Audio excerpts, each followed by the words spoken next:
सरस्वती माता विद्या के दाता, सरस्वती माता विद्या के दाता, सरस्वती माता विद्या के दाता। सरस्वती माई के पूजो चरणवा, बजैबै आगे भेटी ज्ञानवा। सरस्वती माई के पूजो चरणवा, बजैबै आगे भेटी ज्ञानवा। केहू न जाई आगे बच के, अरे चीर देंगे फाड़ देंगे। अब जो भी माँ के भाषण में बोलेगा उसे धरती में गाड़ देंगे।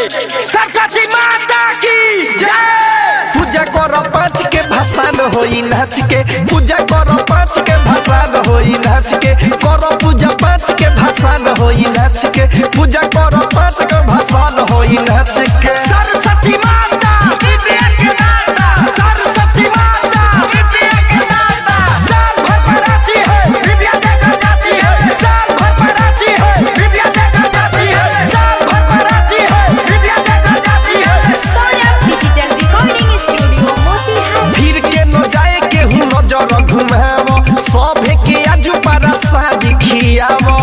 जो भी भक्तजन प्रसादी नहीं खाए हैं तो कृपया आकर प्रसादी खा ले। धन्यवाद। फिर के न जाए के हूँ नजर घुमावो, सभे के आजू पारा शादी खियावो।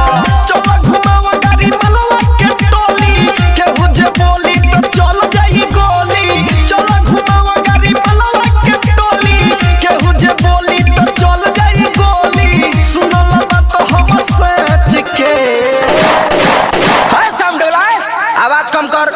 हाँ, एक आवश्यक सूचना, मेरे समिति के जितने भी सदस्यगण हैं, अगर मेरी आवाज को सुन रहे हैं तो सबसे पीछे एक लड़का ब्लू टी शर्ट पहना हुआ है और सामने वाले जो छत पे लड़की है उसको लाइन मार रहा है। तो उसको पता नहीं है कि लफुआ का भाषण निकला हुआ है। बोल दो सिस्टम में रहे। सरस्वती माता विद्या के दाता, सरस्वती माता विद्या के दाता। पूजा करो पाँच के भाषण होई नाच के, पूजा करो पाँच के भाषण होई नाच के, करो पूजा पाँच के भाषण होई नाच के, पूजा करो पाँच के भाषण होई नाच के। तो भाइयों एक शायर याद आ गया।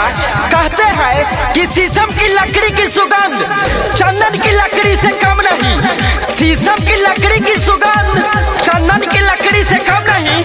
पूजा तो सभी कोई करते हैं, लेकिन हमारा नवयुवक सरस्वती पूजा समिति भी किसी से कम नहीं। ऐसे सब फिल्म के गाना बजाओ, आइल बजौवन दुगो लइकी नचावो। हाँ तो यहाँ सब लंढे बा।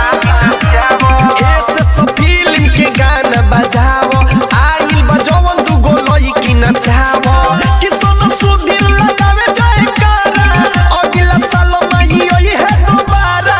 सौरभ ऐश्वर लगावे जयकारा, अगला साल माही होई है दोबारा। कहे सारा विरोध सच के। हेलो हेलो, ए ऑपरेटर थोड़ा सा आवाज कम करो। केहू भी ट्रैक्टर के ढाला पर लटक के डांस न करी। कायदा में रहो लोगन, फायदा करी। न तो जाना लो लोगन बम चली चाहे गोला, बम चली चाहे गोला।